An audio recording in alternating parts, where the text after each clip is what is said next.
Hey PV, as so many of the social restrictions are beginning to lift and many businesses and public venues are beginning to open again, I wanted to give you an update of what to expect for the next few weeks.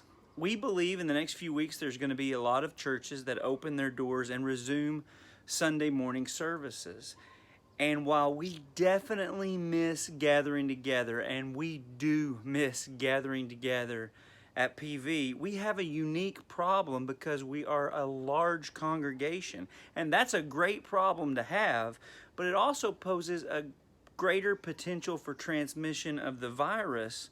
And so this week we took a survey as a church to kind of gauge where we were all at about reopening during this pandemic. And as you might imagine, we are a diverse church with a lot of different opinions, but the majority of people said they would probably wait quite some time before returning to a large assembly at Pleasant Valley, which is understandable. Remember, the church has never been about a building. It's a people and a mission. And throughout the centuries, that's looked different. Sometimes it meets in strip malls, and sometimes it meets around coffee tables, and sometimes it meets under mango trees, but the church is always about the people of God. While many businesses and smaller venues are reopening, PV has a unique challenge of being a church of 1,000+ people and could potentially be a great health risk as we gather a large group of people in one location. And honestly, this is not the announcement that I was hoping to make. I was hoping that this virus would have passed by now and that we were going to be able to go back to things like normal. I was hoping I was going to get to hug Joel and Ann Anderson and Guy Wade and Betty Holmes and get to hang out with the people in the TAP class.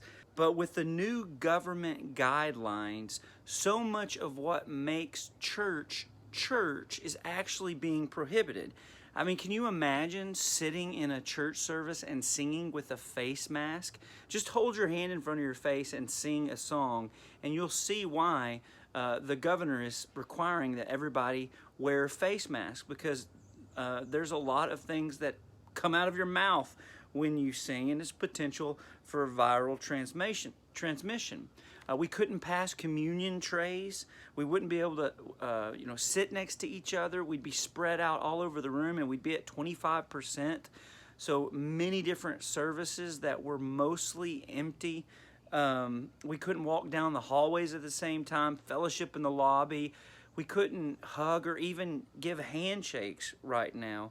And we think that adds up to an experience that's less edifying, beneficial, or welcoming for outsiders.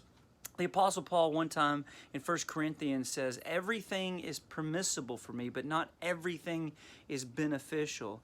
We believe this is one of those things that while it's permissible, we don't think gathering together in person as a large gathering would be that beneficial right now. When we come back as the entire body of Christ at PV, we want it to be a joyful reunion. We want it to be a time that you remember.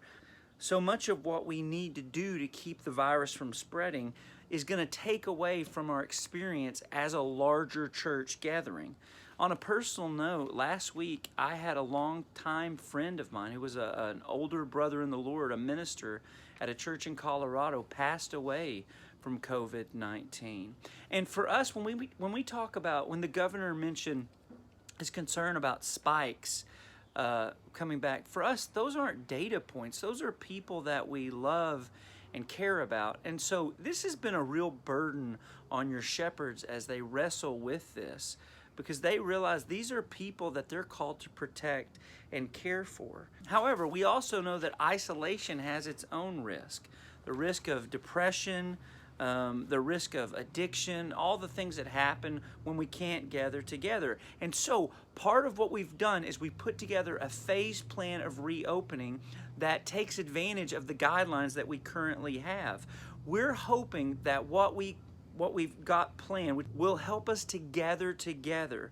Because here's what I know about all of us. What we're missing is not being in a building. What we're missing is being together, because we take care, as a church, we take care of each other really well, and now is a season for us to do that. So, in the next phase of this reopening, starting in June, we're going to start meeting in smaller groups together. Life groups, book clubs, whatever small groups you belong to.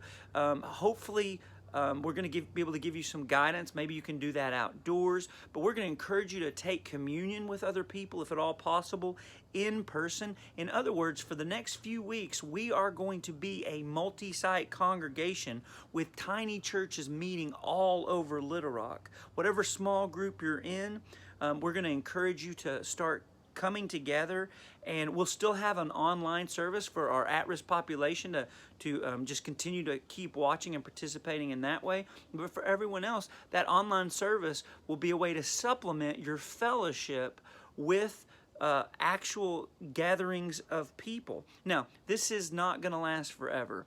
We can do anything for a few weeks. But wouldn't it be nice when the smoke clears from all this, to say that the healthiest part of Pleasant Valley is our fellowship? I encourage you to read through this phased plan that we have put together, and I want to thank you for your continued prayer, your faithful giving, and your constant support and encouragement in these difficult days. I also want to thank you in advance for understanding. This is a challenging time. This is a different kind of season. It's a strange season, but I wholeheartedly believe the best days of Pleasant Valley are ahead of us. And I hope to see you in person very soon. Until then, grace and peace, Pleasant Valley.